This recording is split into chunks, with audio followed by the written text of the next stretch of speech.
Welcome to the Tip In Maple Leafs podcast. I'm Chad.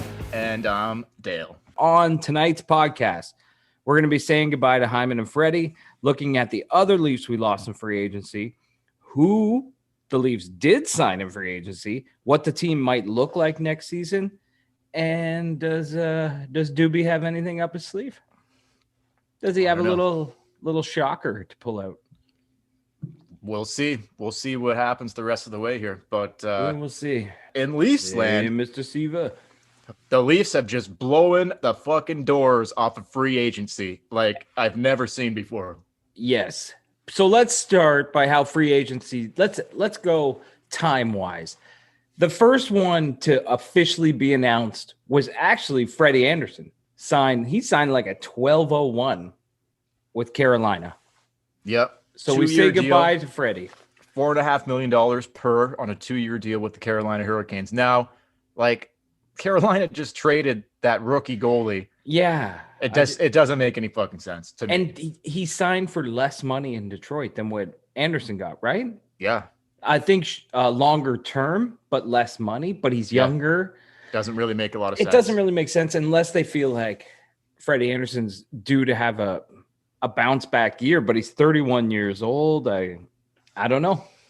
Wow, Marc-Andre Fleury won the Vezina at 38. So what do I know? I know? Fair enough. But you know what? Freddie Anderson was a rock for the Toronto Maple Leafs. They don't get to the Stanley Cup playoffs in 2015, 2016 against Washington. They don't get to the playoffs probably a couple other years without Freddie Anderson playing 55 games a year. And on his 5-year contract, the first 3 years, arguably, he was the best player on the hockey team. Like, without him. Yeah, night in, night out. Night in and night out, the guy won the Leafs how many games on his own, stood on his head. Their defense was just fucking shit. And Anderson was killer. For the first 3 years, like, Freddie was our guy. It was so nice to finally have, like, a legit starting goalie. And he just shut the door 3 years straight. Playoffs, different story. He was good at times, other times not. But then the last 2 years, just kind of the wheels fell off. It just wasn't working. It just wasn't happening for Fred anymore, really. Yeah, and that can happen with age. He did have some injuries. He wasn't the same Freddie Anderson, but part of that is the Leafs' problem for never really giving him, until Jack Campbell came, he never really had a backup. So he was always stuck. He always played the most minutes. He always faced the most shots in the entire NHL. I don't know about that, man. Like, him and McElhinney, I thought were a good tandem. Yeah, but then they let McElhinney go for Garrett Sparks. I know. Like, yeah. And McElhinney only came in off, like, they picked him up off waivers. Yeah. Right? So it wasn't like he had this long run with him and McElhinney. No, I think he was for there for the majority of the time he was here. He had pretty shitty backups to play with, and that they had to play him into the ground. Yeah. Oh, he played a fucking ton of hockey for sure. And, probably time to move off from Freddie, like, because of what they want to do with Campbell here. So, but man, yeah, Freddie was a great Leaf for several seasons there. And like I said, he won them so many hockey games because of the shit defense that was played in front of him. But now going to the Carolina Hurricanes, where they're coached by Rod Brindamore. What a fucking animal that guy is. Oh. He doesn't take any fucking bullshit. He doesn't take any bullshit and uses half a jar of gel before every game. I don't know what he's doing coaching. He could still be playing. Legit. He could still be playing. Or he may have a career in the film industry. Okay, well, exotic films or just I could see it. Yeah. That hair, that look, that aggressiveness. With a name like Rod. Like, come on. Rod Brindamore. Just rolls off the tongue. What an animal he is. Oh. But he will have the Carolina Hurricanes just locked in defensively. Like, there'll be no way that team cannot play good defensive hockey. He will not allow it. So we'll see. Freddie goes and the Leafs go out and they replace him with Peter Mrazek. What do you think about that? I don't know. Like, it's okay. I don't love it. I don't hate it. I'm kind of like wait and see at this point, it's like everything else. They didn't upgrade, but they didn't downgrade. They just kept things the same. Like, I think signing Peter Mrazek would be the same as if they had signed Freddie. Kind of, yeah. Like, he had a better season than Freddie the last year, maybe the last 2 years. Some injuries too, though. He's had some injuries, and career-wise, he's actually a little bit worse than Freddie number-wise in his career. But what is the over-under? I can't believe we're going here again. What is the over-under that we see a Michael Hutchinson sighting next season? Oh, my God. What is the over-under? I think it's good. Like, it's Is he still under contract? Yeah, man. He is third in line, and I would almost guarantee you Campbell's injury prone. Mrazek's injury prone. I guarantee you Hutch will be in net for at least a game. Oh, no. At least a game next season. I guarantee it. Do you not think? Like, come on. We didn't think we'd see him last year, and he popped up out of nowhere, and he was there for like half the season. We said at the start of last season on the podcast that if you see Michael Hutchinson in net, we got problems. But because that was before Aaron Dell, right? Lost him on waivers. They lost Aaron Dell on waivers, and then Hutchinson moved into the third role. And we said if we see Hutchinson, we're in trouble. And what happened? Just a few weeks in, and like a month and a half like in, that. Campbell got hurt in the first game. He played. Fuck. And then Freddie got hurt, and then it's Hutch. 2 weeks into the season, Hutch was back in net for the fucking Leafs playing games. So they got Mrazek, they got Campbell, and they wanted to do the tandem thing, so I get that. Hopefully it works out. Like, from what I'm not that familiar with Peter Mrazek, okay? Like, I haven't watched a lot of his games, to be honest. So from what I've heard, he's similar to Jack in style, where he's not like flashy, but he's just kind of like, he's athletic. Yeah, athletic. Like he's a good goalie. Like it's going to be a good tandem. Like he battles like he hard, battles like Jack does. And he's not coming in with any attitude that he's the number one. Like I think the two of them will work well together to, if they have to split the games, one might get hot and play 50 and one might only play 32. Like 100%. That's if they're healthy. He's a capable goalie, so it's all good. Like the funny thing is with the cap space that they had left, they gave him $3.5 million. That's almost 3.8. It's okay. If it's 3.8, then I was going to say it's almost 40% of the money they had left. That's 40% of the money they had left. That must have been a big priority when you almost spent half of what you had left on one player. Now you're leaving 60% of that tiny cap space you had left to fill out the rest of the roster. So we go along. Not too long after that, the biggest secret in hockey history, Zach Hyman signs with the Edmonton Oilers. Nobody saw it coming. No, did not see that one nowhere. He signs a monster deal. Do you have the numbers in front of you? Yeah, it's exactly what we thought. It was 7 years at 5.5. Yeah. $38.5 million. Boom. Fucking grand slam. Home run. Yeah. Jesus. I think he was making like 2.25 or something ridiculous like that. Like he doubled. Yeah, but think about when he signed that contract. When he signed the $2 million and change contract, people thought that was an overpayment. Back in the day, people thought that was an overpayment. A lot of people didn't like Hyman in the first few years. They didn't like him playing with Matthews and Marner, and they didn't like him playing with top six forwards. They're like, oh, this guy doesn't belong up there. He can't score. Like, how many times did Matthews pass the puck on a stick and he didn't get it in the net? Yeah. And now he leaves as the most, in my eyes, I feel, although we knew it was coming, like, so it wasn't like July 28th rolls around and just, surprise, Zach Hyman's gone. The writing was on the wall. We knew this was coming for fucking months in advance, right?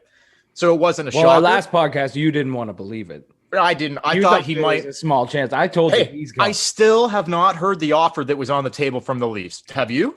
I have not heard the official. No. What was the offer that was on the table from the Leafs? No one will say. His agent Hyman. They all say they don't want to talk about it. I want to know what he turned down.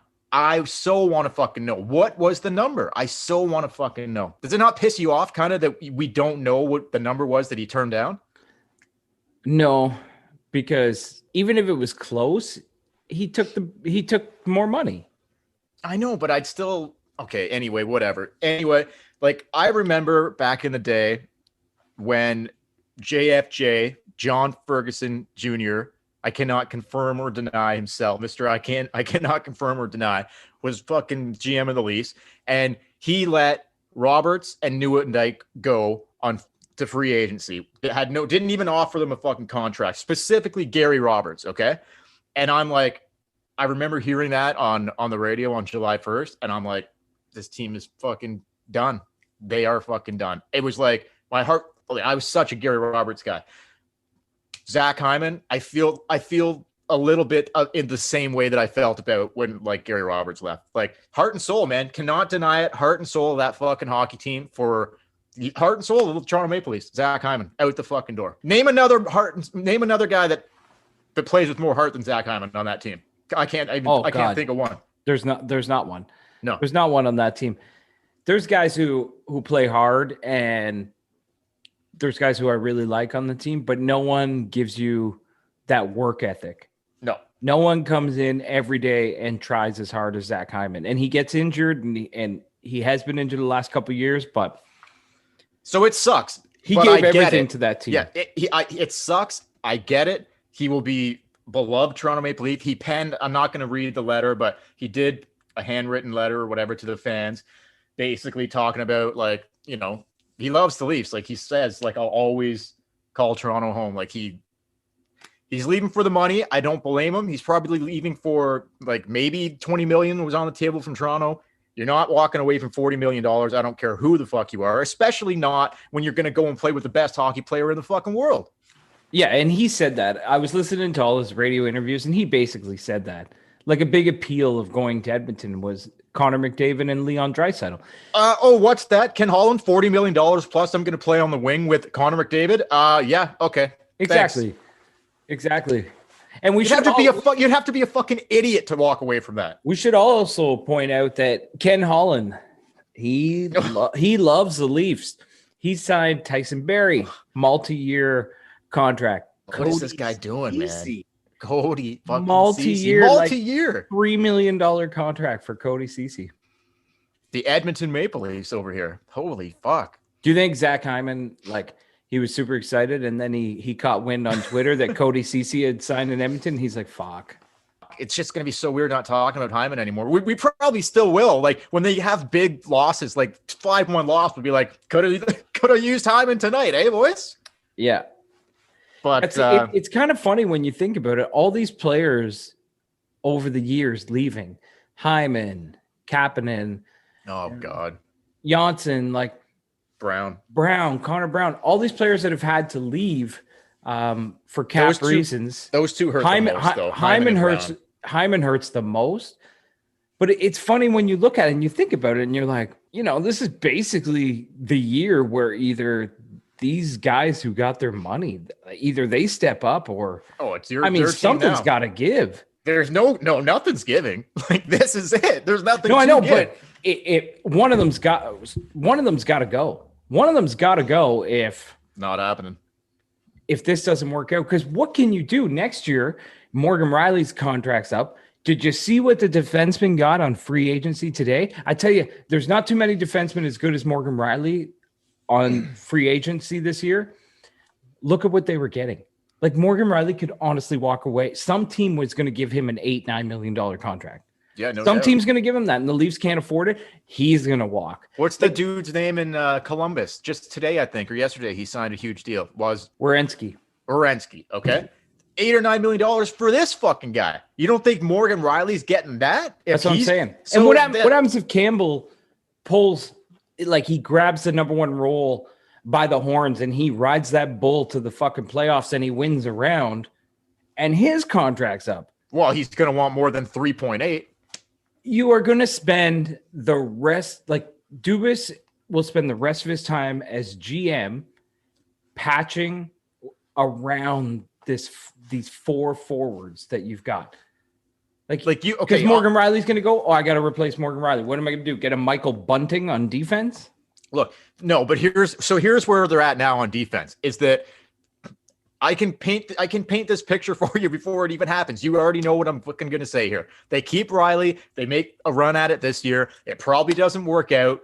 He goes to UFA, free agency, and he's fucking gone. He takes the cash and he's out of here because the Leafs cannot go to fucking $8 or $9 million for Morgan Riley. And they'll hope that Rasmus Sandin can come in and take his spot in the lineup. That's where they're at there. In net, okay, if Campbell kills it, he's going to want the money. I don't know where that money comes from. If he falters, or if he's just like, okay, maybe they sign him for cheap. Like, I don't know. In the goal in net, it's a big issue. Do you jump the gun this offseason? Like in net, I guess you really can't, because we don't really know what we have in Campbell as really. Like, you can't sign Campbell to a 3-year, $3 million extension right now. And Morgan Riley, I mean, like, how do you even have a conversation about giving him an extension? Like, no, you're exactly right, man. You are exactly right. That's the writing on the wall right there. They're screwed, man. Every time now, it's like, okay, so we just moved off of Freddy and Hyman. We just saw what happened. We lost them both for nothing. And add that to the list we just talked about. So here we are. We traded Kapanen and Johnson, yeah, but we got rid of these people for cap space. Like, we didn't get rid of these players because we got something back that would help us. It was always for cap space. 100%. And here we are predicting the future. Morgan Riley, possibly Campbell. It could be the exact same thing a year from now. Like, what the fuck is going on here? It's just crazy. The guys are pricing themselves out of the market, I guess. Not with Fred. He took less, but at the end of the season, when they did the postgame, we talked about it on our podcast, when they did the locker cleanout, the final shower for the entire team. Mm-hmm. Eddie Belfour style. We talked about how it was kind of crazy that Shanahan and Dubas, both in their interviews, never, ever went off topic and always talked about they're not even thinking about trading any of the top four. Oh, it's not even it's not even on the table. No. But wouldn't you think, watching all these people leave and knowing that trading just one of those guys would free up the cap space to sign 2 or 3 players, that you have to at least look at it? Wouldn't you think? Wouldn't you think you have to at least look at it? I mean, I would think. Now, I'm going to play devil's advocate here for a minute. Like, I hope Campbell does well and that they're able to reach an agreement, like, extension-wise with Jack. I hope he sticks around. I like him a lot. But with Riley, a period there under Babcock where he was, like, flourishing. Like, he could have – I think he was 4th in Norris votes, like, that one season, like, the season just before Hainsey left. Like, he was having a killer, like, scored 20 goals. Like, he was fucking killing it. Oh, wait till you see this season. He's in a contract year, buddy. Okay, well, I was going to say, I haven't seen, like, it's almost like he hasn't played at that caliber. Well, after Hainsey left, okay, but to his credit, him and Brody were a good pair. Don't get me wrong, but I want to see more out of Morgan Riley. I think he's got a lot. He had the best he had the best D pairing partner he's had with TJ Brody, but he did have Cody Ceci before that. Sure. You can see a dip in play. He was basically carrying that top pair because Cody Ceci, and a reason why I can't believe Edmonton signed him to what they did is if you go back and watch any of those Leaf games, you see Morgan Riley dumbing down his game because of his D partner, but he didn't have to do that last year. And you're right. He had an off season, but I bet he bounces back this year. He's in a contract year and he's going to walk. But what are so we're in agreement. Like this, no matter how this plays out, this is Morgan Riley's last year as a Toronto Maple Leaf. Unless he takes a hometown discount, but he won't. Probably not. Not if there's an $8 or $9 million contract on the table and the Leafs can give him what? Maybe 7, maybe. I don't even know where they find that money. Like, I guess you get rid of Mikheyev or an Engvall or something and you just keep going. Isn't it kind of funny looking back on it now that, like, do you think Dubas ever sits there and says, Jesus, if I just could have saved, if I could have saved $1 million on the Tavares contract and maybe 500,000 on Matthews and 500 or maybe $1 million on Marner. $1 million, fuck, try. Okay, but if he could, $2.5 million, if he could go back and just sign Marner for $9 million, like he would have enough money now to maybe offer Riley an extension, or at the very least, make a run at it this season by signing a couple players. But it's just dead. No, it's just dead. So if we get into what the Leafs actually did, So anyway, so Riley, we'll see what happens, but it's more, and so that'll be a hot topic on the podcast going forward this season because writing's on the wall again. It's probably the end of the road for Morgan Riley this season in Toronto. Maybe not, but more than likely. But anyway, okay. So here's what happened on Wednesday. Free agency, the Toronto Maple Leafs. Okay, let's start small on the free agent signings and then work our way up to what you would call the big signings for the Leafs. Okay, well, right out of the gates, we'll go with the goalie, man. Okay, like first off, Peter Mrazek. Yeah, we talked about him earlier. Yeah, so I mean, there's our new backup, 1B, whatever you want to call it, Peter Mrazek. So on the low end here, a couple defensemen, Alex Biega, Carl Dahlstrom. Not really familiar with these guys. Marlies. Yeah, probably. Michael Amadio, 1-year deal. I don't know much about him. David Kampf, coming from Chicago, shutdown guy. Yeah. He signed a 2-year, 1.5 million per 1.5 million per year deal. And you're right, he's a shutdown guy. 1 goal last year for good old Kampfer.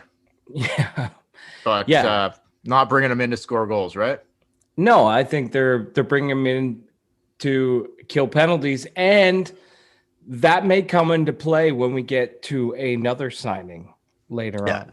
They're bringing Kampf in to shut it down. I would say. Right. That's right. So anyway, so David Kampf gets signed, and then they bring in Michael Brunt. Forward Michael Bunting, as we are going to call him. 2 years, $950K a year. Yeah, like he says he plays like a little spark plug, like like a Brad Marchand. Yeah, like a Brad Marchand type, but pick up some of the slack from Hyman. Like he'll drive the net and go to the dirty areas and stuff. But basically, I just like him because his name rhymes with Brunt. Right in the Brunt. Right in the Brunt. And for anyone that doesn't know about the Brunt, basically 20 years ago, Dale and I were in Barrie, Ontario. Why were we there? We were there for a concert? Molson Park. We were there to see some show at Molson Park. Okay, so we were there to see some show at Molson Park. We stayed in some dive motel, like 10 kilometers down the road. We get there. There's this dude. We're 20 at the time. He's like 40. He's sitting out front in the motel in one of those motel chairs with his girlfriend. He's talking to us. He's giving us life advice. He's probably 36 beers into his day. And Dale was closest to him, and he looked Dale right in the eye, and he's like, "What, you telling me you never give it to your girlfriend in the Brunt?" And we looked at each other. We didn't know what Brunt meant. And we had another friend there, Matt. Matt was with us, right? 100%. Yeah, Matt was there. We all looked at each other. We're like, "What the hell's a Brunt? It's like, is that the ass?" We don't know. Yeah. We didn't know. We didn't know at the time, but we were just never like, asked. No, we never asked. We just went along with it. We were like, yeah, of course, man. Of course, we love it. We love it right in the Brunt. Putting it right in the And then front. his girlfriend said something. His girlfriend sitting beside him, and she's like, "Well, you better give it to her in the Brunt." And we're like, I think she said she loves it in the Brunt. And we're like, of course, yeah. We always. He actually, I forgot about this, and I'm not 100% sure on this, but I'm pretty sure that this same individual might have said to us, "You guys can fuck my girlfriend in her Brunt." Like, that might have been an option that night. He's like, if you guys want to fuck her in the Brunt. I don't remember that. But I remember because I think we were like, no, thanks, man. But I remember we were like, yeah, we'd like to. We're what, 20 years old, 19 years old. We're young. And we're like, we'd like to go to the Peelers. And he's like, oh, you got to go to whatever it was called. Yeah, whatever it was called. So we hop in a cab. We go down to the Peelers. Downtown Barrie, Ontario. We go inside. Girl comes out on stage. We're sitting perverts row, of course. Yeah, 19 years old, throwing toonies because we got no cash. Oh yeah. Girl comes out, takes a birthday candle like that you would put on a cake. Yep. Puts it in her nipple, like through the hole. She must have had a nipple ring. She had some special utensils on her nipples where she was able to attach the candles because they were sticking out. They were sticking out. I don't this way. remember that. I thought. Oh, but I remember it well. We were sitting in Pervert's Row. Man. Well, you remember it well because she lit them and she crawled across the stage, and Dale decided to lean in.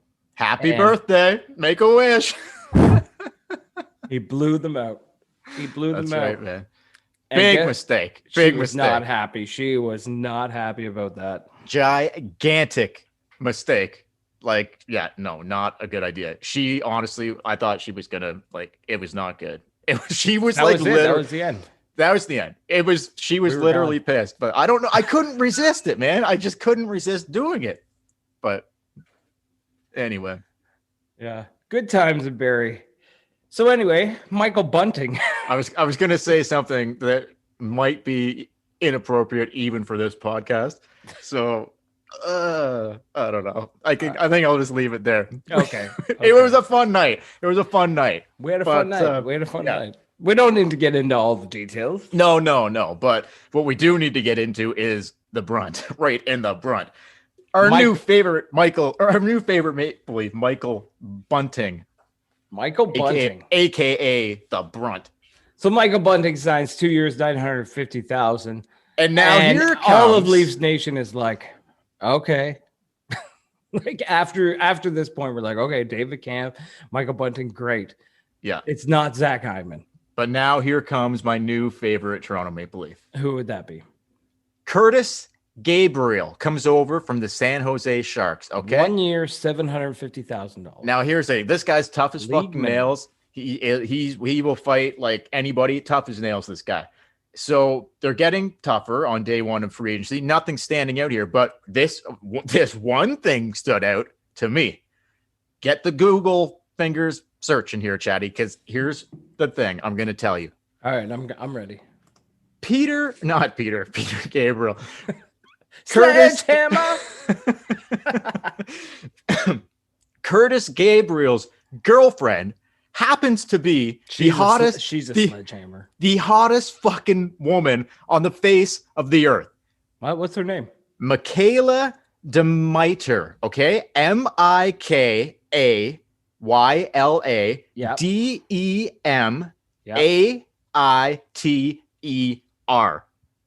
This girl is probably the hottest chick I've ever seen in my fucking entire life. Oh my God. Yeah.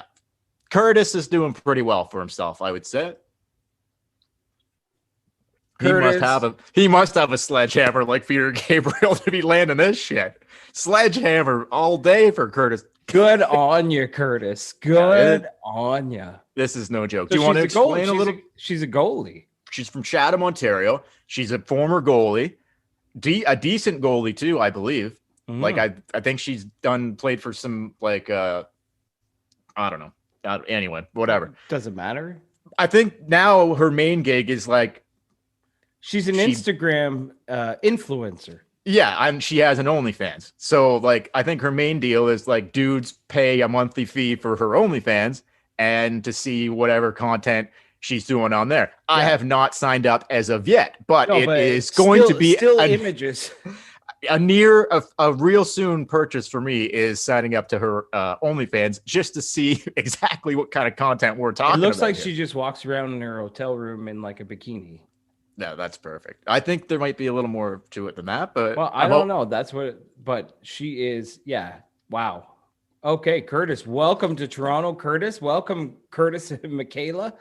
Welcome. Yeah. So Michael Bunting was my new favorite Maple Leaf because of the Brunt, but now it's Curtis Gabriel because this guy's doing some serious work. Serious work. Good for him. Yeah. Good for him. Do yourself. How nervous you got to be walking into Toronto and Willie Styles is. Yeah, you get with that guy lurking around. Gabriel's not going to be able to allow. You're playing with fire, Curtis. Fire. You can't bring her anywhere near the rink. No way. No, you can't bring You're playing with fire, bud. This isn't like playing in San Jose where you got what's Patrick his Marleau name? And and Brent Burns, who's fucking missing all his teeth and a big long shaggy beard. Like we're talking your girlfriend about, walks in and she's just like, "Oh, these characters are so funny." You bring that girlfriend into training camp, and Willie Styles walks in with the sunglasses and the flow and the coat and everything. Yeah, it's over. It's game over. Oh yeah, and it's it's $6.5 million. Oh, there you go. Yeah, $750K. Yeah, Willie makes that in a week. Goodbye, Curtis. Goodbye. So anyway, be careful, Gabriel. Wouldn't it be funny if like 3/4 of the way through the season, we get close to trade deadline, Curtis gets traded and they get like a pick back, and then a couple games later they pan through the stands and Michaela's still in the stands, but Curtis is down in like Carolina or something like that. Yeah. We know, no one would ever say it, but we would know. Yeah, 100%. Willie got in there. We'll see what happens. But so my new favorite Toronto Maple Leaf, Curtis Gabriel, without a doubt. They also, wow is right. Fantastic. They also, on a player's tryout, PTO, Josh Hosang. See if they can. He was playing in Sweden, I believe, or whatever. But he's coming back over. These happen every year. These don't typically work out. No, but he was a pretty highly touted prospect. He was drafted first round, wasn't he? Yeah, I think so, for the New York Islanders. So I don't know exactly what his deal is. Like, bad in the room. I'm not sure what the guy's deal is, really, to be honest. Hey, everyone's got a story, right? Right. So, hey, second chance. Here we go. See what happens if he can get her figured out. And away we go. So, and then all of a sudden, so that was all done in the first day, all that stuff. Nothing really jumps out at you. Couple days pass. Yeah. Yeah.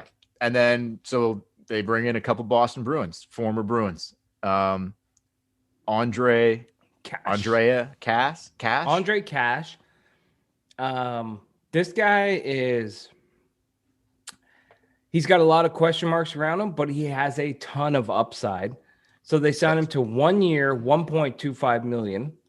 Here's the thing with this guy: concussion history, whatever. Yes. He only played 3 games last season, but a couple years ago he scored 20 goals in Anaheim, I think.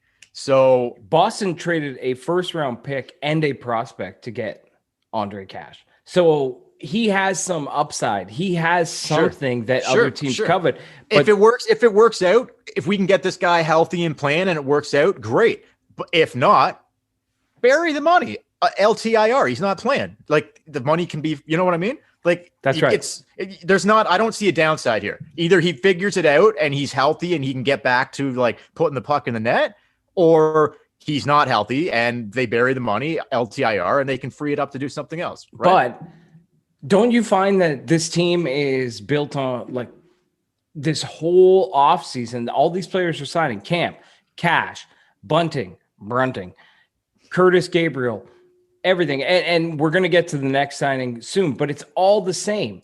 You have Austin Matthews, John Tavares, Mitch Marner, William Nylander. Oh, and then you got your guys, you got your 4D and your 2 goalies, but then you're building the team around a bunch of ifs. Oh, dude. If Spezza can stay healthy, if Simmons can stay healthy, if Rasmus Sandin can come into his own, if Andre Cash can, not get injured, if David Kampf can do this, it's whole if, thing, ands, and Bruns. That's exactly right. The whole thing is built on just hoping that it's going to work out. Yes. Ifs, ands, and Bruns. Like you said. That's what it is, man. That's the podcast title right there, man. Ands, and Bruns. That's right. Like, is it going to work out? Is it not? He's throwing a bunch of stuff at the wall here, with all of these guys, and he's hoping that some of it sticks. And some of it probably will. I highly doubt. Some of it will. I highly doubt all of this is going to work out, but maybe some of them do work out. Maybe Bunting is the next fucking Zach Hyman. Why not? Why not? And the thing is that, okay, so this Andre Cash, you signed him for he has 1 year, $1.25 million. Pierre Engvall, 1 year, $1.25 million. Yep. If he ends up playing to the potential that, again, if he ends up playing the potential that he should, do you have room for Pierre Engvall on the team? I don't know. Because you need caps. You're always needing cap space. Yeah. Well, these guys could push out some of the other guys. Okay, let's just get to the big signing from We'll get to the big signing. It happened the biggest signing this morning. This morning, the biggest signing yet. Depending on Don Cherry's happy. Yeah, well, here's the thing. This guy went in the same draft as Nylander. Nylander went 8th, and he went 10th. Your favorite player. Did he go? I thought he went 9th. No, 10th to the Ducks. Your favorite player.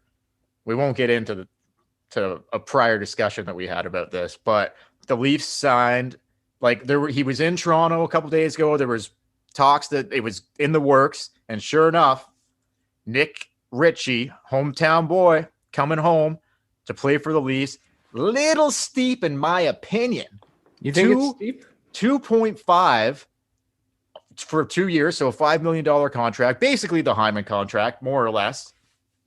Not a lot of term, so I don't mind that. 2 years. Easily tradable, I would say.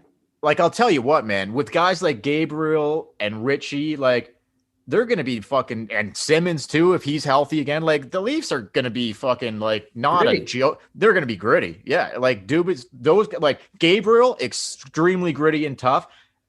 And Ritchie is borderline. This is a problem. He's borderline, Kadri territory with some of his shit. Oh, he's far beyond Kadri territory. So he takes penalties at a rate that is just, and that's what I was saying earlier. Signing David Kampf, you better hope that David Kampf is a elite penalty killer, because Nick Ritchie takes a lot of penalties. But what do refs always do during the game? They even it out. I don't know how many. That's true. Even it out. So if Nick Ritchie takes a penalty, someone's going to take a penalty. Someone was saying, yeah, maybe someone was saying earlier that Nick Ritchie has more penalty minutes than games played in the NHL. That's not surprising, I guess, but that's easy. Yeah, well, not for everybody. I'm sure there's a lot of guys that have way more games played than they would. How many penalty minutes? Austin Matthews has exactly 8 penalty minutes. Right. So it's quite a feat to get more penalty minutes than games that you've played. But what do you think what do you think Dubas is going for here? What is this angle? Is he just grabbing whatever he can, or does he have some sort of plan in place with this sort of weird road of signing players like David Kampf? He's always gone for skill, and now he's going for role. No, but that's an analytics signing all day long. Yeah, all day long. David Kampf? Oh yeah, 100%. 100%. Shut down guy. No, I know. But he doesn't score. But his defensive numbers, I think, are through the roof. So that's all analytics. His face-off numbers and his goals against when he's on the ice is insane. The other teams do not score when this guy's on the ice. Going back to Ritchie played in all 56 games for the Bruins last year, had 15 goals and 11 assists, I think. So but he wasn't playing top minutes with the big guys. He was further down the lineup. I think he was a third line guy. So, and here, I don't believe he will be a third line guy. I think he's probably spotted in on the left wing on one of the top 2 lines. Do you not think? Yeah, Nick Ritchie's a top 6 forward. I think so. Do you remember the draft?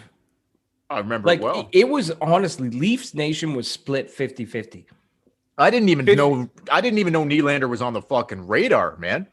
He didn't, because he played his junior over in Sweden, right, or whatever. Right, and being from Peterborough, we knew a lot about Nick Ritchie. Sure, but I just remember a lot. Don Cherry was in love with Nick Ritchie. He's got size. He's tough. He's local. What's not to like? And the Leafs went off the board, and they selected. I don't think they went off the board. They selected Nylander. But no, that's true. And now they're both on the same team. But this Ritchie one is a bit interesting for me, because I know Dubas is so high on hockey IQ and hockey being a smart player. Ritchie doesn't strike me as the smartest player around. But really? Yeah, no, he doesn't strike me as the smartest player around. He doesn't strike me as the smartest person in the arena. No, but he's something that they, it's interesting. There's a fight on YouTube between Ritchie and Gabriel from a few years ago, just beating the shit out of each other. And now, it wasn't really a clear cut. Did they show Michaela?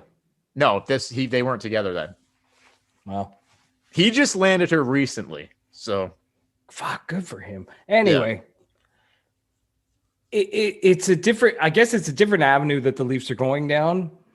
Do you like it? Do you like the added toughness? There's just like I don't know where the line. Players? I don't know where the lines are going to be here. Like if Ho-Sang, well, it's going to be different. No, I understand that, but like let's say Ho-Sang does make the team. He's a skilled guy. You're probably going to want him in the top 6. Maybe he plays with I don't know. Yeah, like I don't think he makes the team. Well, who knows? Dude, this guy had superstar potential, but he had other issues that kept him like, the Lamoriello didn't want anything to do with it. So, but would you whose job would you take away right now? Like, I'd have to see a guy with issues like that. I don't know.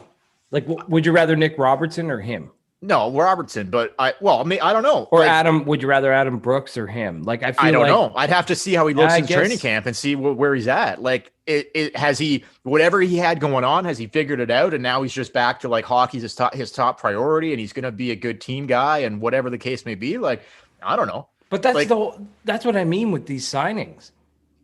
Like these guys they have potential and they have upside, but there is no ace in this. This is all just blind signings because you don't know. Like even Nick Ritchie, you don't know what you're getting with Nick. No, 100%. Like I'm just thinking of some of the possibilities here. Like Nick Ritchie probably does play up the lineup like in the top 6, but maybe he doesn't. Nick Ritchie is good. I bet Nick Ritchie plays with William Nylander. Yeah, probably. John Tavares, William Nylander, and Nick Ritchie, I bet is your second line. Well, we haven't even gotten into like what they're going to look like next year, but I kind of hope they put JT and Mitch back together. I hope so too. I think they should split up Austin and Mitch. That's my personal opinion. Put Austin and Willie back together. Yeah, just give it a different look, man. Let Willie shine. Let Michaela see him shine. Exactly. But look, let's picture some third line combinations. Like we would probably be expecting Engvall, Mikheyev, and Kerfoot, but now you've got like you could have a totally different third line of I don't know, like let's say Gabriel, Kemp, and Ritchie. Like that would be fucking crazy. Like two guys on the wings that are fucking enforcers, and one just stay at home shutdown guy. Make sure that like they can. The funny thing is that and you still got you signed all these new players for what Hyman got in Edmonton. Like not the 7 years, the $5.5 million. Yeah, like Richie's making 2.5, the other guy's making 1.25, and then 950 and 750,000. So it's smart. You took Hyman's money, and you instead of giving it to one player, you gave it to like 5 guys. Yeah, you gave it to 4 or 5 guys. So and that's what you got to do smart. if you're going to give 40% of the cap to 4 players. This is what you got to do. So yeah, that's smart. I think that's smart actually. Like I mean, I love Hyman, but and it's gonna suck. But if you sign Hyman for $5.5 million, they just couldn't do it. They wouldn't have without trading somebody else. But now it's like just looking at it like Bunting, Gabriel, Camp, Bunting, and Cash and Ritchie. Like this Amadio, I don't know much about him. Like, is he an AHLer? I don't know. Yeah, he's an AHLer. Like, the kitchen's getting pretty full with cooks here. Like, there's a lot of guys here. Like, is there room for Mikheyev? And like, is a Kerfoot trade gonna happen? Probably not. Seems to be Dubas's boy, Alex Kerfoot. But they have 8. There's only so many spots though, and there's a lot of guys here. 8 players who right now would be on the Marlies on entry level contracts. Forwards, 8 forwards. They have another 4 defensemen on entry level contracts. That is a young farm team. Oh, without a doubt. But 8 of your forwards are teenagers. So just add this 20s. Add this up. Like 12-man roster forward wise, right? 13, 14, 2 extra guys, whatever, but 12 guys are playing every night. So let's just do the math on this real quick. The top 4 guys, Mitch and Austin and Willie and JT, there's 4 guys. Okay. If things are the way they are and there's no changes as of right now, you got Spezza, you got Simmons, there's 6 guys right there. There's half of them right there. And then like, does Brooks make it? I think he's in the mix for sure. Oh, he's got to be in the mix. Does Robertson get a job at a camp? I think he should. They need some youth here. I think he needs one more year to.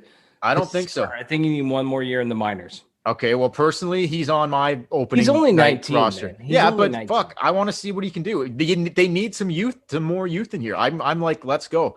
Him and Sandin, whatever. But okay, forward wise, let's just say. So we're at like 6, 7, 8 now. That's not even including Kerfoot, Mikheyev, fucking Engvall.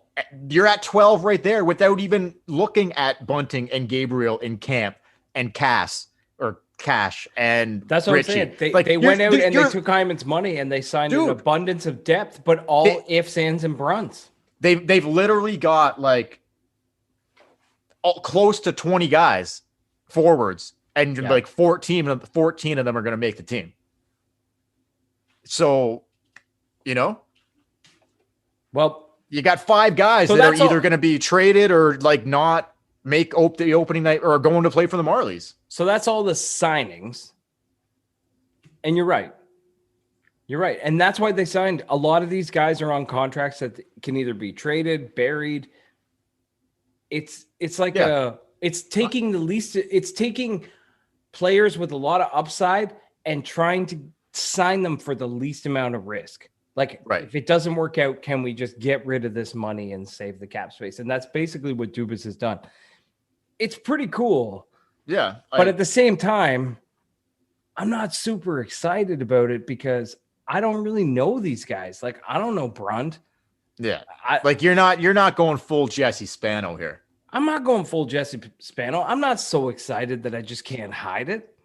I may be about to lose control, but I think I like it.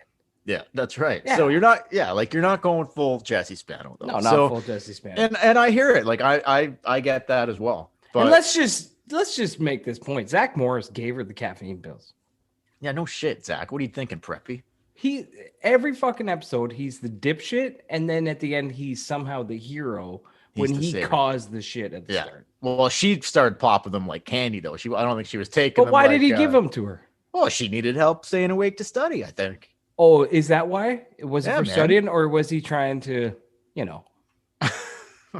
was he like, why don't you just stay awake a little longer? Yeah, that's what I think. That could be a thing too. That's what I think. Preppy. Michaela. Anyway. Yeah, man. I mean, what do you think Dubas has anything left up his sleeve? I don't know, man. I think this might be it for signing. Well, according to Cap Friendly, they have 0 cap space. They have spent to the last dollar. But technically, I think you can go over. Oh, they can go over right now. As long as it's like worked out by the time the season starts. But I don't think there's any big signings in the works. Like, I think Nick Ritchie is we'll call him the big fish for 2021. Am I right? Probably, but they're not going to go out and sign a $4 million winger. No, but I'll tell you what, though, there's trade. There's an intriguing UFA defenseman out there. Happens to be 44 years old, but I wonder if he'd come in and play for 1 year. Chelios? Big Z. Oh, fuck Big Z. Well, 1 year. No, I don't want Big Z on this team. Why not? Put him with fucking Sandin on the bottom pairing? No. Why not?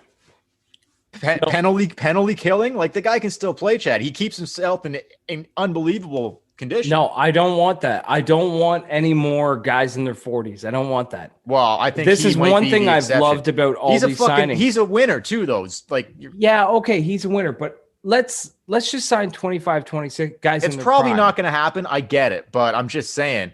Do you not think they need? Okay, do you not think they need a depth defenseman here? Yeah, they need a Bogosian. So So do you want to get into the guys that left? Like, we already said, Hyman went to the Oilers. Yeah, let's get into the guys that left. Okay, and Freddie goes to Carolina. We get Nick Foligno. Thanks for coming, Nicky boy. A first and 2/3 for Nick Foligno. Guy plays like shit. I know he was hurt. Whatever. Did not help the team in the playoffs whatsoever. Just And then Boston- went to Boston. Boston Bruins, man. Like, doesn't go back to Columbus, doesn't go to I guess you Minnesota. could look at it as we traded Nick Ritchie for Andre Cash and Nick Ritchie. I guess. Yeah, I guess. Yeah. But I either think, look, way, he just fucking up and left. to me, Nick Foligno would have been a risque signing. The way he plays, just like Hyman, like he could be hurt and miss most of the season and not help them in any way. If he's healthy, I want him on the team. But playing like We'll see. hurt, He may go to Boston and he may not even play because of injuries. so who knows? And then this one really stung because I think they need to add depth on their blue line. And you were in love with this guy. Oh, how could you not, man? This guy. You is a said goddamn- in episode our fourth episode of this season that he would Well, he would never hit the showers. No, and he never did once, and he never ever will. Well, he Did you- can't now. He's off the team. I can't remember. Did we bring up Rod Brindamore earlier on the podcast? We did, yes. Okay, so this guy reminds me of fucking Roddy Brindamore. Just Yes. does not take any bullshit. He's like, I'm going back to Tampa Bay, 3-year deal, $875,000 per season. So he left money on the table. I think he was making $1 million or so, or maybe even $1.5 million from the lease.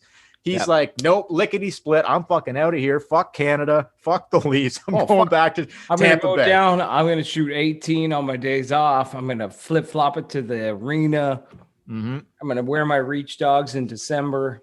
Babes in bikinis all year long. Yeah, I in don't- Tampa Bay. I don't blame him, but I really like Zach Bogosian. That's what we're talking about. We haven't even named him, but I really like. Oh yeah, Zach did we not Bogosian. name No.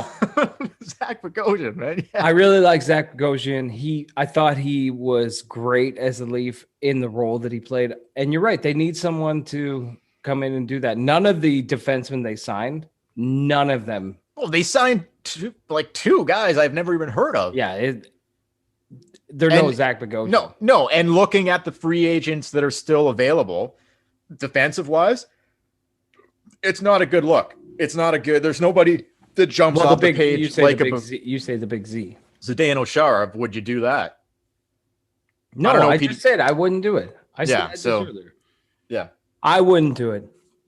Does any part of you think that, like, the big four on this team are? Do you remember the movie Pulp Fiction? Okay, hang on a second.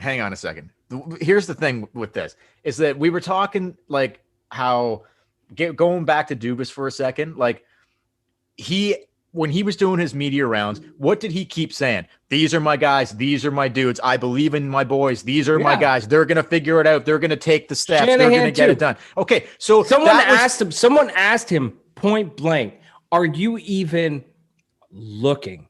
Like, are you even taking phone calls on the possibility, just the possibility of trading one of the top four?" And he's like, "No, okay. not So- even looking." not even no consideration. He believes in them so strongly, Yeah. like that he's just like, these are my guys. I'm riding or dying with these fucking guys. That is it. But It's like in high school dating some girl, and like she's good, right?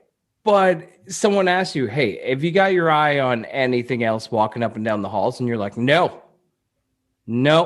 just this one." well, that's just stupid, That is stupid. right? You gotta have your eye roaming. You never Dude, know. you gotta have- Michaela could walk by. You got to have your peripherals going. Gotta have your peripherals going.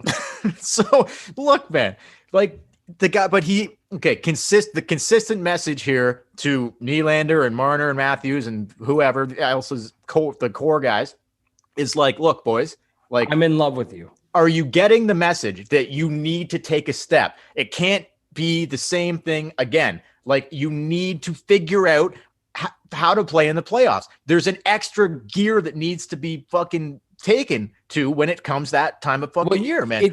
It's not even about like finding an extra gear. It's about doing the things that you have to do.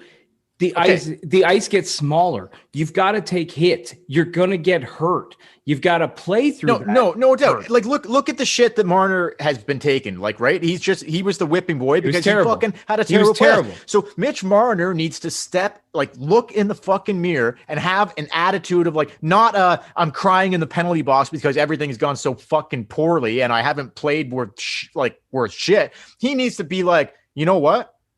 I'm going to grow a set of fucking balls here. And you guys all think I fucking suck? Okay, watch this. I'm going to fucking show you. And go out and play the best fucking hockey he's ever fucking played in his life. We'll see you all think I can't fucking do it? Watch this. That's what he needs to do. Watch this, right? Motherfucker. No, seriously, that's what he needs to do, right? Is not just him. That's what they all need to do. Because what's been happening here is Dubas has gone to bat for these guys again and again, so much so that he might fucking lose his job for it if things go in the toilet this coming season, next season. He will lose his job for it. Like, he basically, this is Pulp Fiction right now. This is it. And that's what I was getting at with Pulp Fiction. Do you remember the scene in Pulp Fiction where Samuel L. Jackson goes over to Jules and he has the gun?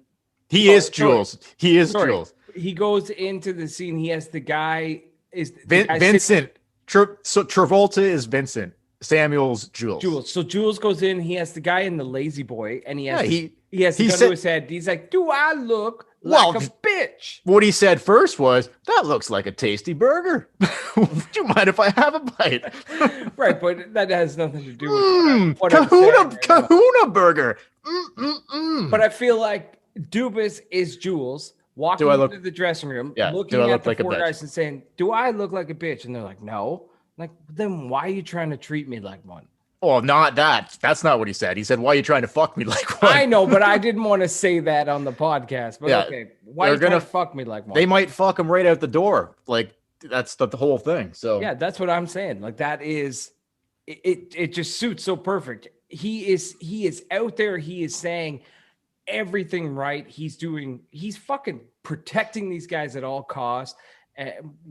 What are you thinking? You look like you have something on your mind about. Well, the only thing I can think of is like there could be a situation where, like, because to relate it to Pulp Fiction, like there was a Dale loves this movie, by the way. Yeah, great movie, Pulp Fiction. There was a scene in Pulp Fiction where, like, well, they were talking. Vincent and Jules were talking about, like, Vincent was telling him that he was going to be taking the boss's wife, Marcellus Wallace. Yeah, Vincent's John Travolta.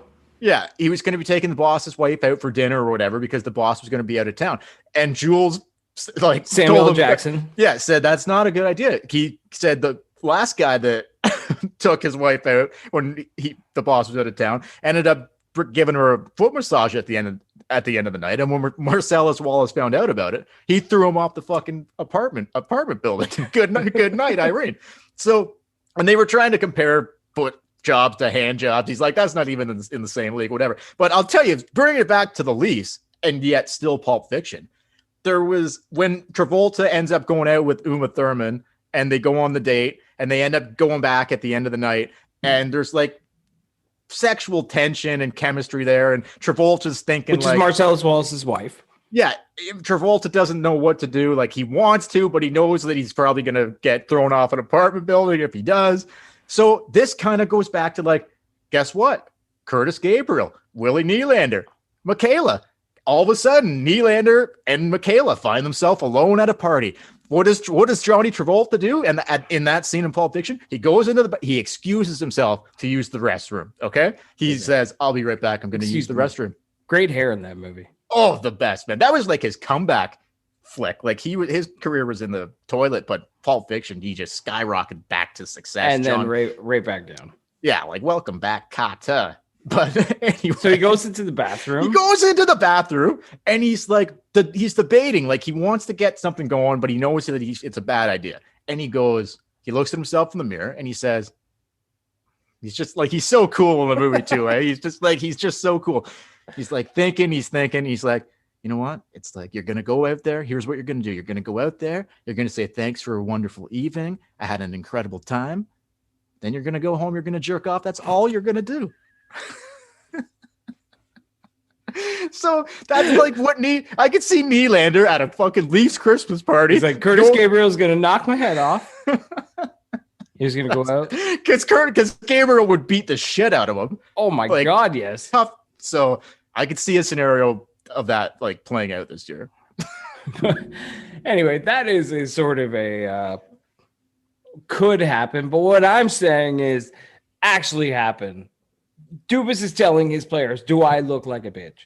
Yeah. Then why are you trying to fuck me like one? That's right. Because here we are. We've lost Zach Hyman. We've lost Andreas Janssen. We've lost Kasperi Kapanen. We've lost Connor Brown. We've lost all these players that are winners that could help us win a Stanley Cup just to keep you on the roster. Now I'm filling out the roster with Camps and Brunts and everything just to keep you four together. And when people ask me if I'm going to trade you, I say no, and I won't trade you.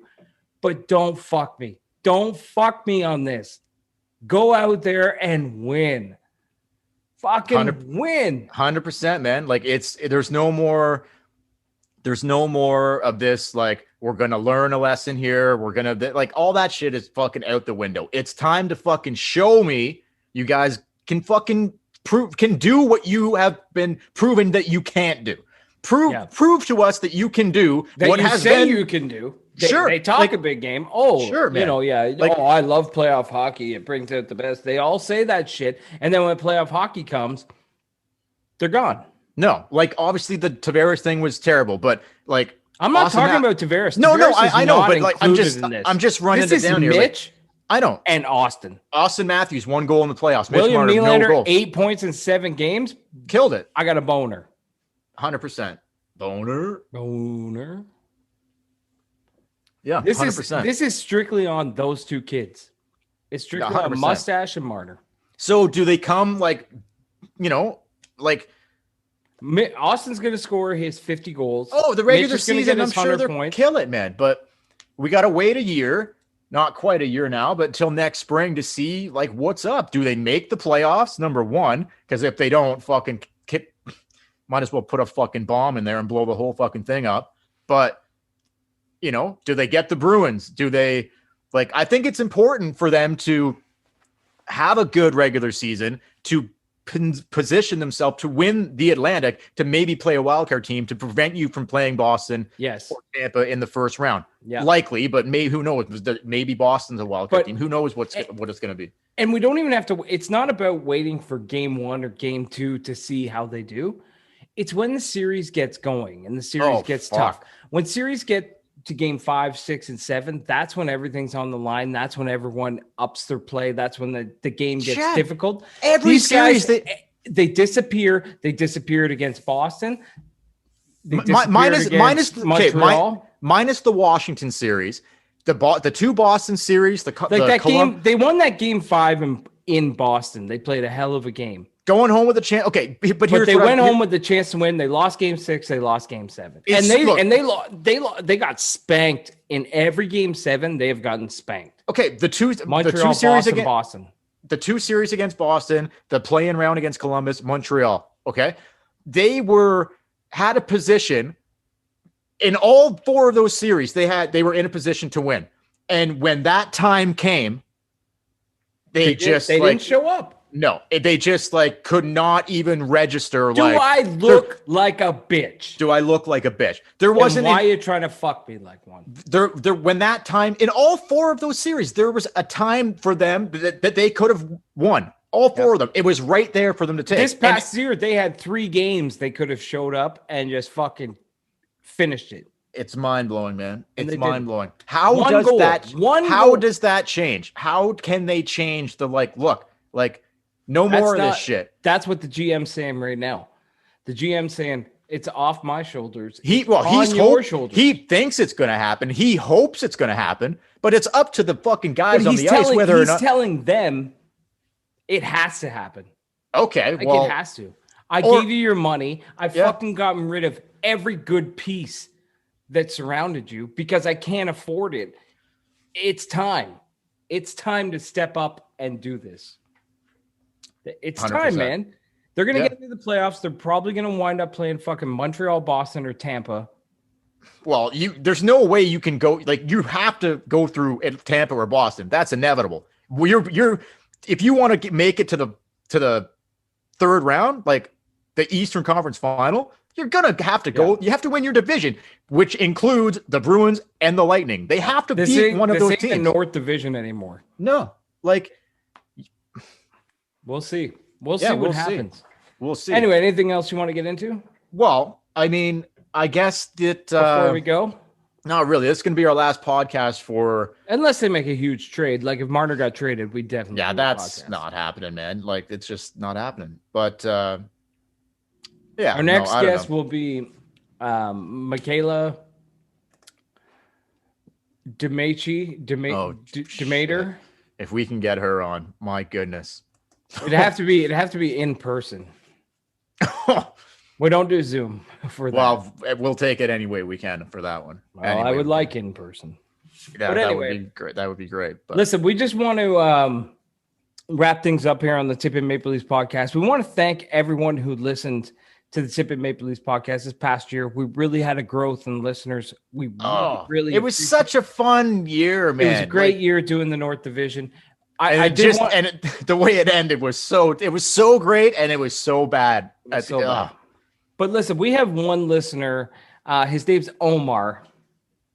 He wrote a rap song in the 90s about Joe Bowen. Anyway, he sent me some clips on what he thinks the Leafs should do to fix the season and everything. When we do our episode to kick off the season, I want to have Omar on. And I want to play the clips, and I also want to talk to him. So, Omar, if you're listening, I did not forget about your clips. We want to have you on as a kickoff because this guy is fired up. He wrote a rap song called the Joe Bowen Rap, and it was huge in the 90s. It was on like City TV, played it. Everybody was playing it. It was this big song. He's going to come on the Tip In. He loves the Tip In. And we are going to kick off the season, having Omar come on here and just fucking rant. Because I don't want to start this season on this, this sort of like, oh, we love all the players. No. I want to come into this season fucking flaring. And Omar's the guy. So Omar, if you're listening, get ready for September because you're coming on the Tip In. Right on, man. And I just want to add this, like the Leafs training camp opens the middle of September. They play their first exhibition game on the 25th of September. Will we be back before then? Maybe. I doubt you'll hear from us anytime in the month of August, but probably after Labor Day, we'll probably start gearing back up for the new season, whatever that looks like. Maybe we wait till the middle of September. I don't know. But I do want to say this, Chad, before you do the final send-off here. Yes. Everybody, watch your daughters, look after your wives, and Curtis Gabriel, especially you really look after your girlfriend because once Jim Ralph gets a fucking once Jim Ralph gets word of what's going on here, big trouble for everybody involved. Big trouble. Once Ralphie gets a sniff of this, it's over. I tell you, there were a lot of people happy. There were a lot of people happy about the Curtis Gabriel signing, but none more than Jim Ralph. That's right. And listen, folks, like Chad said, thanks for listening all season long. Thank you so much. Stay tuned next season. Many more surprises in store. Hopefully some very special guests and a lot of other fun prom night promises. Prom night promises. It's going to be a great season. The Tip and Maple Leafs podcast is going to be hot and ready to go as soon as the season starts. For the Tip and Maple Leafs podcast, don't forget to follow us on Facebook and Instagram at the Tip and Maple Leafs podcast, on Twitter at the Tip and podcast. Email us at thetipandpodcast@gmail.com. Visit us at tipandsportsmedia.com. And until training camp, we will have a good summer, everybody.